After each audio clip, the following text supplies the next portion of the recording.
Hemos ido hablando de las marcas de la iglesia, el pueblo redimido, congregado y consagrado para reconocer la grandeza y misericordia del Señor del pacto. Y hemos hablado de sus marcas, ¿no? Naturaleza espiritual. No se pueden fabricar iglesias. La iglesia es de naturaleza espiritual. Hemos hablado también del apego a las Escrituras. La iglesia ve las Escrituras como su norma de vida, de fe. Hemos hablado de hostilidad cultural, la tercera marca. La iglesia no se amolda al mundo. La iglesia, de hecho, vive sobria, justa y piadosamente, aún en un mundo nihilista, consumista y hedonista.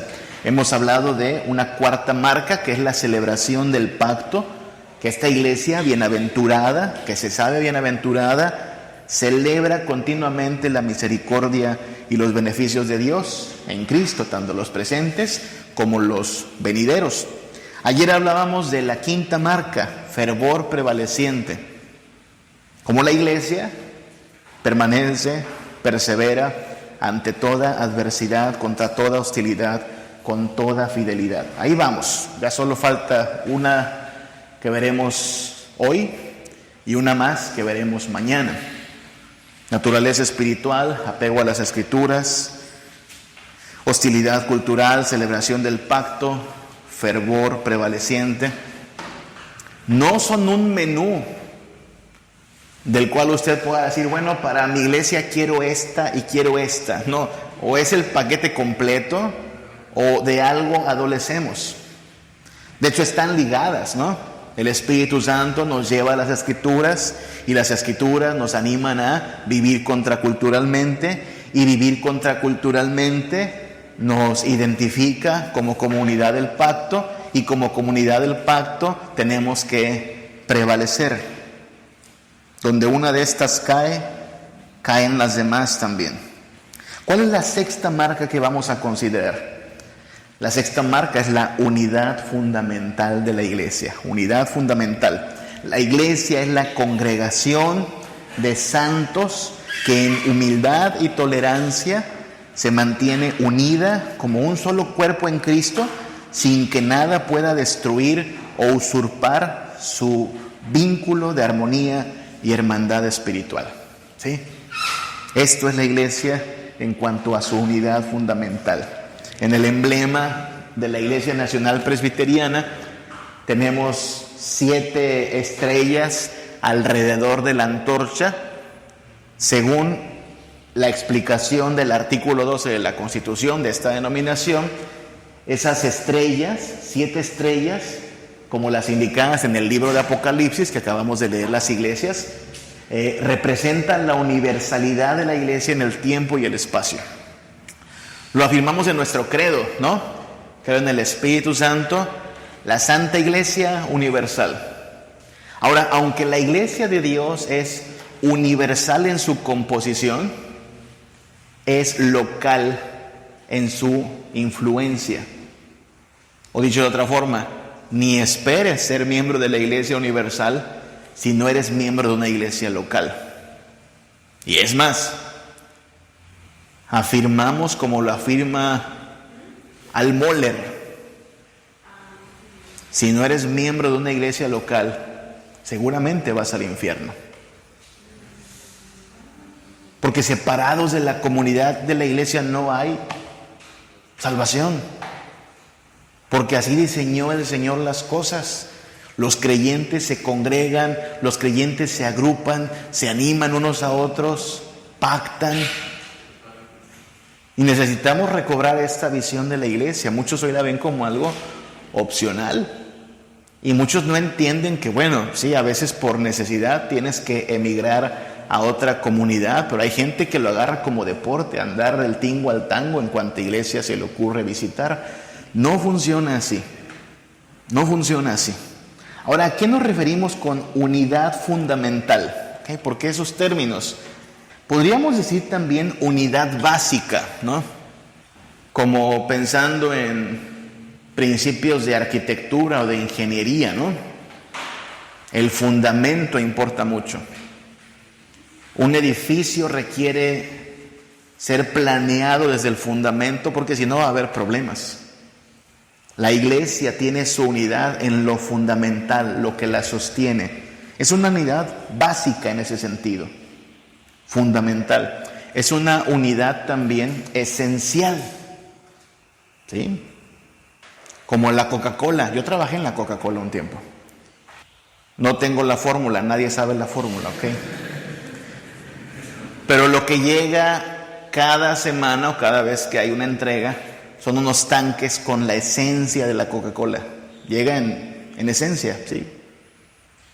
Y esa esencia se rebaja o se diluye en agua, se le añade algún otro elemento importante, se le gasifica y tienes Coca-Cola. A veces, por cuestiones de error humano, se le echa un poquito más de agua. ¿Te has oído a veces un poquito aguada la Coca? ¿Sí? Es por eso, a alguien se le fue la mano con el agua.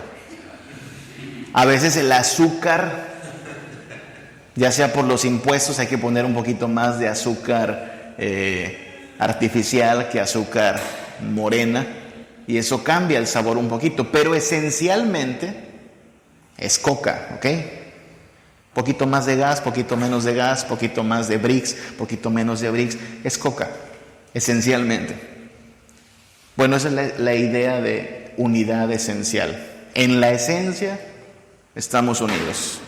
Sí, unos cantan con guitarra, otros cantan con acordeón, unos usan retroproyector, otros no usan más que boletín, unos aplauden, otros no aplauden, pero en lo fundamental y en lo esencial estamos unidos, en lo elemental también. Una idea semejante, ¿no? ¿Cuál es la diferencia entre el agua de la lluvia, el agua que te tomas, el agua del baño? Pues un poquito más o menos de algunos elementos, pero en lo elemental es H2O. Esos elementos constituyen el agua. Puedes tener luego otras cosillas por ahí, pero lo elemental es lo que importa, en lo primordial, en lo más importante. Entonces, cualquiera de estos adjetivos funciona. Hemos escogido unidad fundamental, pero funciona entender como una unidad básica, esencial, elemental, primordial. La frase de Agustín de Hipona utiliza el término esencial cuando habla de unidad, cuando habla de la iglesia.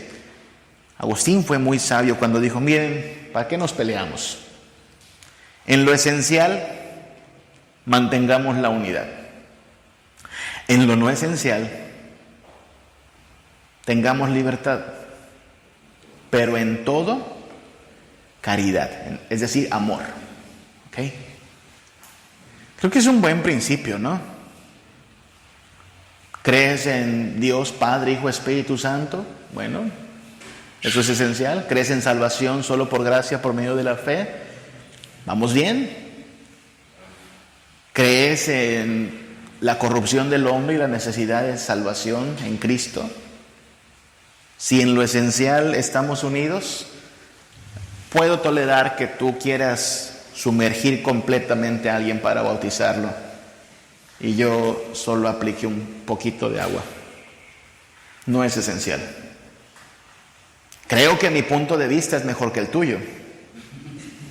Creo que tengo mejores argumentos, pero no es esencial. ¿Crees en el rapto? ¿En serio, señor MacArthur, cree en el rapto? Usted que tanto nos ha bendecido con tantos otros libros, ¿sigue creyendo en el rapto? Qué pena, pero está bien, no es esencial. Así es que sigue siendo hermano. Y por cierto, bienvenido a nuestra mesa.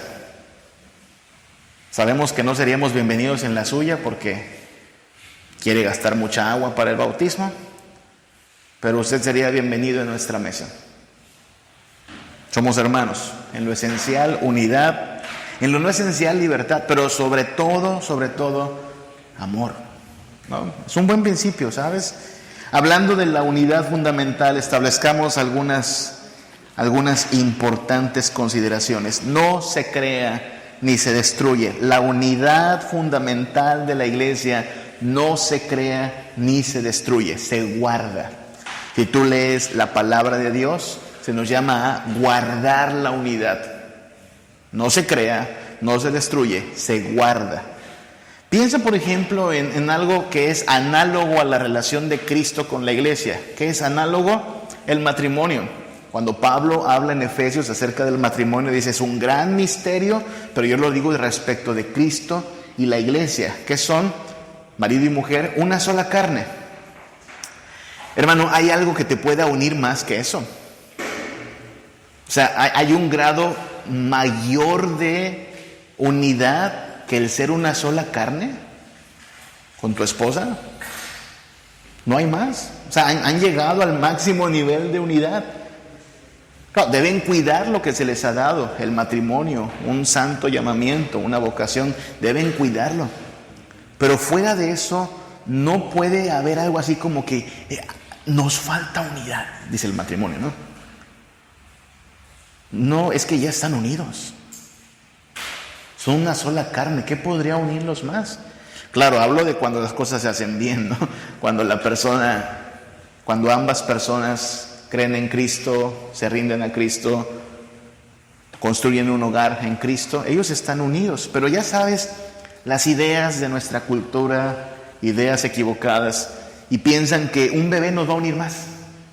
¿Qué están tratando de hacer? Fabricar la unidad. Ya son una sola carne, debieran vivir con esa identidad. Somos una sola carne, hay que abonar a esta relación, pero ya está la relación, no podemos estar más unidos que esto, ¿no? Pero si creo que algo más va a venir a generar unidad, estoy equivocado. La unidad no se crea ni se destruye, no se destruye. ¿Cuántos testimonios has escuchado de una dama que dice, se metió una mujer a mi matrimonio y destruyó mi matrimonio? No, esa mujer no destruyó tu matrimonio. Se necesitan dos, ¿verdad? Se necesitan dos personas para consumar un adulterio. Alguien aquí no cumplió una promesa, dijo, hasta que la muerte nos separe, pero no cumplió la promesa. Es culpa de este mentiroso, de este pérjuro que no se ha tomado en serio el matrimonio. Y por cierto, es la única causal por la cual el Señor permite el divorcio. Y no fue el extraño el que acabó con el matrimonio, fue este que no se tomó esas promesas en serio. Sí, claro, la unidad sí se guarda, sí se cuida, se nutre, se abona, se protege, pero no puede ser ni fabricada ni destruida. Filipenses 1 del 3 al 5 habla de comunión. ¿Y dónde está esa comunión? Doy gracias a Dios siempre que me acuerdo de vosotros, siempre en todas mis oraciones, rogando con gozo por todos vosotros, por vuestra comunión. ¿En qué? En el Evangelio. Desde el primer día hasta ahora. ¿En qué tiene comunión la iglesia de Cristo? En el Evangelio. Primera de Corintios 1:9. Fiel es Dios por el cual fuisteis llamados ¿a qué? A la comunión con su Hijo, Jesucristo, nuestro Señor. ¿En qué tiene comunión la iglesia? En el Evangelio con Jesucristo. Primera a los Corintios capítulo 10, versículo 16. La copa de bendición que bendecimos, ¿no es la comunión de la sangre de Cristo? El pan que partimos, ¿no es la comunión del cuerpo de Cristo? ¿Dónde está nuestra comunión? En el Evangelio, en Jesucristo, en su sangre y su cuerpo entregados por nosotros. En ello está nuestra comunión. Segunda a los Corintios 13, 14. La gracia del Señor Jesucristo, el amor de Dios, es la bendición pastoral, ¿verdad? Y la comunión del Espíritu Santo sea con todos vosotros. Amén. ¿Dónde está nuestra comunión? En el Evangelio, en Cristo, su sangre, su cuerpo por nosotros ofrecidos, el Espíritu Santo, en eso tenemos comunión. Es decir, la unidad de la iglesia se fundamenta en la doctrina, el Evangelio, en la persona, Jesucristo, en su obra y en el Espíritu de Cristo. Todo en Cristo. Su doctrina, su persona, su obra, su espíritu. Ahora, lo que pasa es que hay veces existen ideas equivocadas, ideales fuera de la realidad que nos construimos, pensamientos un tanto, yo les llamo sentimentaloides respecto a la unidad. Escucho de vez en cuando expresiones como: nos falta unidad porque tenemos que jalar todos parejo en la iglesia, como cuerpo. Entendemos las palabras, pero ¿sabes qué? Realistamente hablando, no vamos a jalar parejo. En lo fundamental estamos unidos, pero no vamos a jalar parejo en todo. Y no necesitamos jalar parejo para tener unidad. Hermanos músicos, ustedes lo saben, por esta analogía, que la iglesia no opera en la competencia, sino en la sinergia. Y no buscamos en todo caso la uniformidad, sino la armonía. El desafío de una orquesta no es la uniformidad. Cada instrumento hace su sonido diferente, entra en un momento particular, siempre de acuerdo a las partituras, ¿no? Hay que hacerlo como debe hacerse, pero no suenan igual todos y aún así crean armonía. ¿Qué no es la unidad? Hablemos un poquito de lo que no es. Bueno, no es uniformidad. No es uniformidad. No puedes tomar el molde de una iglesia local y tratar de aplicarlo en otro entorno, decir, tiene que ser como esta iglesia, la que sea, No puedes. Las 7 iglesias de Apocalipsis tenían sus muy particulares condiciones, situaciones, desafíos. Debían mantenerse firmes en lo básico, ¿no? La palabra, la fidelidad, el espíritu, pero había muchas cosas en las cuales iban a diferir. Creo que gran parte del error en cuanto a la administración de la iglesia viene de que se trata de que todas a veces sean iguales, no dejando espacio para que en lo que no es esencial tengamos libertad, juzgando a veces, ¿no? Porque eso es lo que pasa cuando vemos algo diferente a lo que estamos acostumbrados, lo juzgamos de irreverente, de liberal, cuando a lo mejor lo que no es solo que nos incomoda que no estén igual a nosotros. Hablo de lo que no es fundamental, ¿ok? Como la ropa, como el himnario, como el estilo musical, como los nombres de las diversas organizaciones. No debemos buscar uniformidad. Tampoco igualitarismo. Mucho ojo con ese concepto. Se parece a uniformidad, pero por igualitarismo me refiero a esta idea de que todos somos iguales o debemos ser iguales. Ya sea en deberes, ya sea en influencia, como si no hubiese lugar para las distinciones, como si todos debieran ser así, como una especie de socialismo, ¿no? Todos parejos, nadie más, nadie menos. Creo que de ahí proviene la segregación también de la iglesia. Tú sabes, en Estados Unidos, por ejemplo, hasta el día de hoy sigue habiendo iglesias de negros, solo de negros, e iglesias de blancos, solo de blancos. Hay un problema con eso, ¿no? Pero también hay un problema cuando crees que en la iglesia no puede haber distinciones en cuanto a roles. Por ejemplo, solo los varones pueden ejercer el liderazgo. Y viene el reclamo, ¿no?, del frente igualitario en pro de los derechos de las minorías. Todos tenemos derecho. ¿Por qué no se ordena a las mujeres también? ¡Ey! ¿No somos iguales? Porque el principio bíblico, de hecho, no es la igualdad, ¿verdad que no? El principio bíblico es la complementariedad. El hombre no es sin la mujer no es sin el varón, pero a los dos los hizo el Señor. Entonces puede haber lugar para distinciones. Bueno, hay oficiales, hay ministros, no somos iguales. No tenemos el mismo rol, pero sí el mismo llamado. Entonces, igualitarismo no es tampoco la encomienda. Socialización no es unidad. Como lo decía ayer, gran parte del activismo de la iglesia en realidad no es más que la búsqueda de socialización. Y así es como se justifica el activismo, ¿no? Es por estar más unidos, siempre por más comunión, ¿no? Curiosamente acaban más peleados a veces, pero íbamos a socializar, ¿no? ¿Y por qué pongo mucho énfasis en esto? Porque no necesitas ser cristiano para socializar, ¿verdad? Por naturaleza somos seres sociales. Solo participar de un evento social no hace ello que ya estés involucrado en las cosas de Dios. Pero mandamos un mensaje equivocado cuando decimos, esta cena de la amistad es ministerio. Y pones unos globos así en forma de corazón para que se tome la selfie la pareja, ¿no? Y la suban a su Instagram y creas una cena. Y entonces están las hermanas del ministerio haciendo comida y los chavos poniendo globos.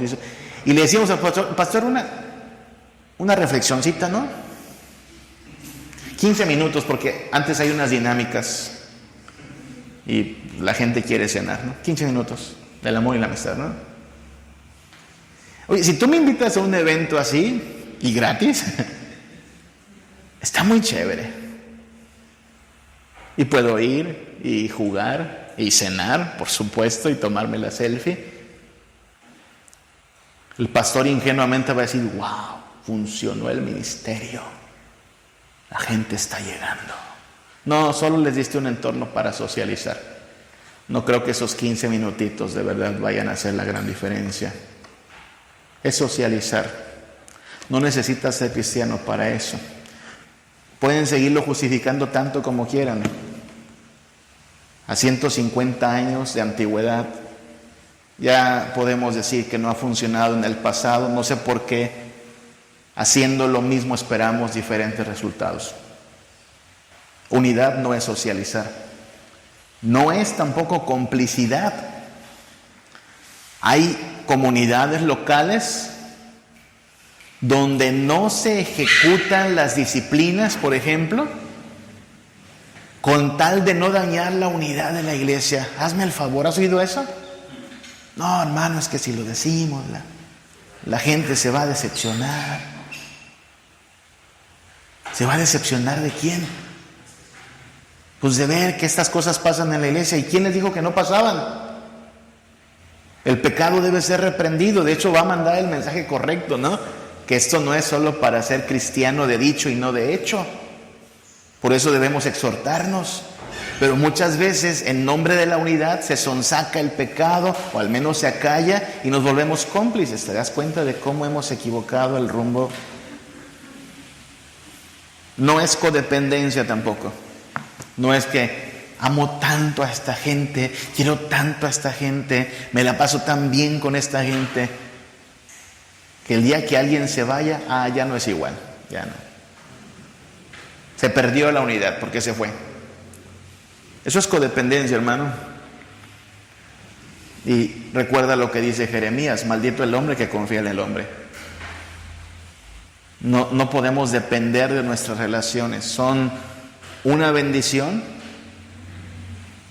pero no son la fuente ni de nuestro consuelo ni de nuestra identidad. Ustedes lo saben, no sé si se han dado cuenta que la comunidad que han creado en 4 años en el seminario se va a romper. ¿Sí saben eso, verdad? O sea, no se pueden poner ustedes así de sentimentales, ay, perdí a mis amigos, hermano. Esto iba a pasar. Se crea una comunidad y claro, a través de la distancia puedes tener comunión con ellos. Yo sigo teniendo comunión con mis 4 compañeros de cuarto acá. Pero no nos podemos echar una carnita asada cada fin de semana. Está cada quien en un diferente estado. Solo por eso no estamos unidos. Nada, estamos unidos. Mismo evangelio, mismo espíritu, misma vocación. Estamos bien. ¿Te das cuenta? No es codependencia, no es socialización. es mantenernos como un solo pueblo. 3 analogías importantes. 3 analogías. Efesios 2, del 11 al 22. Efesios 2, del 11 al 22. Por tanto, acordaos de que en otro tiempo vosotros los gentiles, o sea, los que no eran de Israel, en cuanto a la carne eran llamados incircuncisos por la llamada circuncisión hecha con mano en la carne. En aquel tiempo estabais sin Cristo, alejados de la ciudadanía de Israel y ajenos a los pactos de la promesa, sin esperanza y sin Dios en el mundo. Pero ahora en Cristo Jesús, vosotros que en otro tiempo estabais lejos, habéis sido hechos cercanos por la sangre de Cristo. Y recuerda que cada vez que se habla de sangre para Israel es pacto, ¿verdad? Las implicaciones son: la sangre de Cristo es nuestra Pascua, ahora esta sangre nos pone en buenas relaciones con Dios. ¿Qué hizo esta sangre? Versículo 14, Él es nuestra paz, que de ambos pueblos hizo uno, derribando la pared intermedia de separación, aboliendo en su carne las enemistades. Mira lo que dice el versículo 18. Porque por medio de Él los unos y los otros tenemos entrada por un mismo espíritu al Padre. Así que ya no sois extranjeros ni advenedizos, sino conciudadanos de los santos y miembros de la familia de Dios, edificados sobre el fundamento de los apóstoles y profetas, pero la principal piedra del ángulo es Jesucristo mismo, en quien todo el edificio bien coordinado va creciendo para ser un templo santo en el Señor. ¿Ves la unidad fundamental? El fundamento es Cristo, a partir de ahí se construye el edificio. Y este edificio se compone no solo de judíos, sino de gentiles. Para todos alcanzó la sangre de Cristo. Mira, nada más, somos yucatecos, campechanos, chilangos. No necesitamos ser descendientes de Abraham. La gracia del Señor alcanza para todos los habitantes de este planeta. Voy a poner un poquito de énfasis en el versículo 19. Ya no sois extranjeros ni advenedizos, sino conciudadanos de los santos, miembros de la familia de Dios. ¿Qué es la iglesia? ¿Qué es este cuerpo de creyentes tan diferentes entre ellos? Porque aclaremos las implicaciones también. Las facciones mismas del pueblo de Israel son identificables. Un judío era identificable por sus facciones, pero toda la bola de gentiles, o sea, ¿qué es un gentil? Cualquiera de otra nacionalidad. Me encanta porque ¿sí saben lo que es el nacionalismo? El nacionalismo es una visión sociocultural, a veces de Estado, que reclama conservar las supuestas raíces, la supuesta pureza. Adolfo Hitler llevó al extremo el nacionalismo, diciendo que los alemanes eran la raza superior, la raza aria, y todos los demás eran pues infrahumanos, ¿no? Especialmente los judíos. Hay matices de eso, los hay acá en América. ¿Has visto cuántos se rasgan las vestiduras porque vinieron los condenados españoles y nos quitaron nuestras herencias culturales y nos violentaron? ¿Has visto eso? Como si conservar nuestra fisonomía, nuestra apariencia, fuera aquello que te da identidad. En realidad, no hay razas, ¿verdad? La raza es un invento. La idea de que hay muchas razas de humanos es falaz. Todos componemos una raza humana. El color no es la diferencia. ¿Cómo luce un mexicano? ¿Te has puesto a pensar en eso? ¿Cómo luce un mexicano? No hay forma. Solo vean, hermanos, ustedes. No se parecen. Digo, a diferencia de los coreanos, que sí se parecen, no sé cómo se distinguen. Los musulmanes, que todavía conservan cierta pureza étnica, pues sí. Los menonitas, sí, muy parecidos. Pero un mexicano promedio, ¿cómo es? ¿Cabello chino o cabello lacio? Ojos chicos, ojos grandes.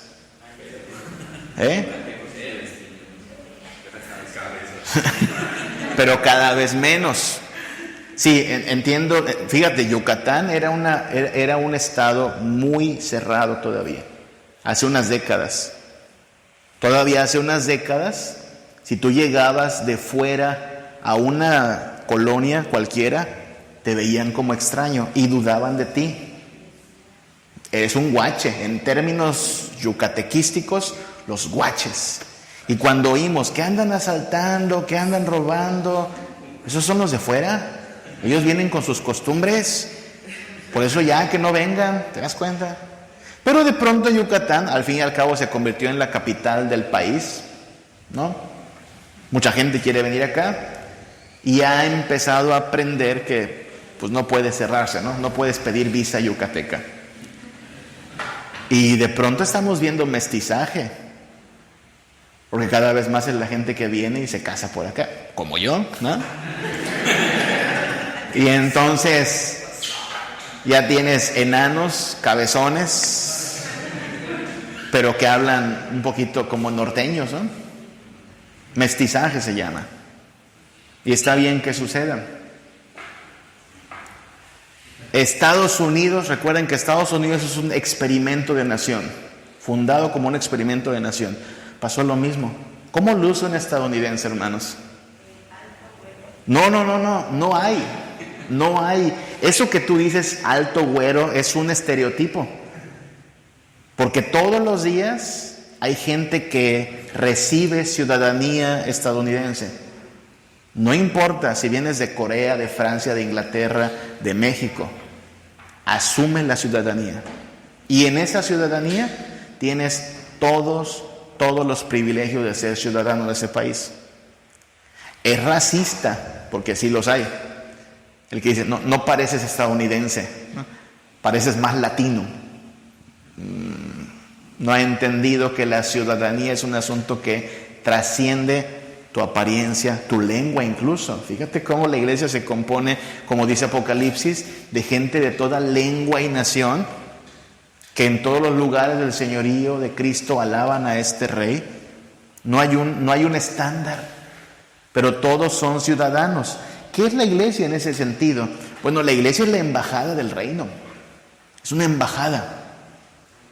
Me encanta eso de verdad. Hablando de esta unidad fundamental. Sé que tenemos nuestras diferencias. Sé que las tenemos. Denominacionales, de culto y de liturgia. Pero ¿saben qué pasaría si se desata la persecución en este país, hermanos? Estoy seguro que mis hermanos bautistas me amarían.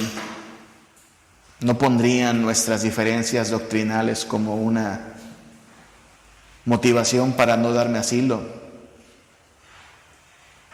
Estoy seguro que mis hermanos metodistas nos cuidarían también. Estoy seguro que un pastor nazareno, o del evangelio cuadrangular, o del evangelio completo, de la iglesia peregrina, o de tantos sabores que hay, nos veríamos como hermanos. ¿Sí? ¿Dónde? No hay. O a lo mejor sí hay, porque los misioneros son auspiciados, pero no anteponen la denominación. Sí, es eso. Claro, hay que matizar, ¿no? Decir, bueno, creemos esto o aquello, insisto, sí hay mejores sistemas doctrinales que otros, pero, hermano, en la línea de fuego, ante la oposición del mundo, no vamos a ponernos nuestros moños para decir, no, solo con presbis jalo. Y los bautistas por allá, y hágase usted para allá, nazareno. No, somos la embajada del reino. No es eso. Tengo hermanos de Príncipe de Paz, que se van a otro estado de la República. Les dicen, pastor, no hay iglesia presbiteriana allá, pero encontré otra iglesia. Bueno, mientras sea un evangelio sano, una doctrina que se mantenga en lo fundamental, está usted en una embajada del reino. es conciudadano. Ámelos. Y si puede, vuelva a los presbiterianos, claro. Pues hay que extender esto, ¿no? ¿Qué es? Es el campamento de los santos. Recuerda lo que dice Efesios, ¿no? Efesios 2:9. No sois extranjeros ni advenedizos, sino conciudadanos de los santos. La nacionalidad sí involucra ciertos valores. La nacionalidad sí involucra ciertos valores que una nación sostiene. Sabemos y admiramos, ¿qué cosa? De los ingleses. ¿Qué los distingue? Puntuales. ¿Qué distingue a los japoneses? Su disciplina. El honor importa mucho. Así es que sí hay rasgos que se esperan que distingan a cierta nacionalidad, ¿no? A lo mejor no físicos, a lo mejor no en detalle, pero sí la forma de conducirse. Tal es así que si viésemos a un inglés que llega tarde, ¿qué diríamos? No te comportas como los ingleses, ¿no?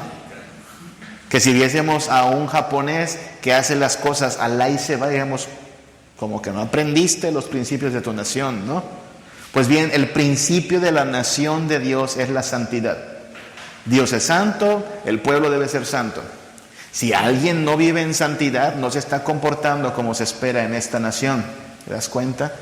Es preocupante porque cuando tú preguntas ¿qué distingue a la nacionalidad mexicana? Ay, Señor, ¿qué distingue a los mexicanos?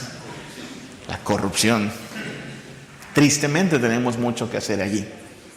Entonces, la iglesia es la embajada del cielo. Cualquier cristiano debiese llegar a nuestra comunidad local y saber que está entre hermanos. Independientemente de las muchas diferencias que pudiésemos tener, debiera saber que está en una embajada del cielo. Está entre familia y le vamos a recibir. Hay lugar para él. Es el campamento de los santos. Si alguien no es santo, ¿qué hay que hacer con él? Tiene que salir de este campamento. Claro, previa amonestación, previa reprensión, previa exhortación, pero si persiste en esto, hay que decirle, usted no es ciudadano de este reino. Se comporta como todo lo contrario. Puede venir de vuelta acá, pero tiene que entender que nos tomamos la santidad en serio. Eso pasaba en Israel, ¿no? Quien no se somete al pacto, quien no guarda la ley, tiene que ser cortado del campamento. A ver dónde le dan asilo, pero aquí tiene que entender que es el campamento de los santos. Es el hogar de los redimidos. Cierra, estoy siempre en Efesios, ¿ok? Efesios capítulo 2, versículo 19.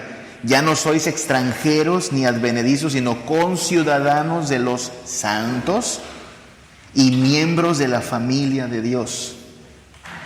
Familia, por la sangre de Cristo somos familia. Ese es un hogar. Papá Dios, Jesucristo, el hermano mayor entre muchos hermanos. Este es el hogar de los redimidos. Somos miembros de la familia de Dios.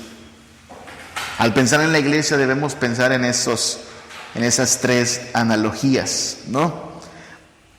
Gracias sublimes, perfecto es tu amor. Tomaste mi lugar, cargaste tú mi cruz. Tu vida dice allí: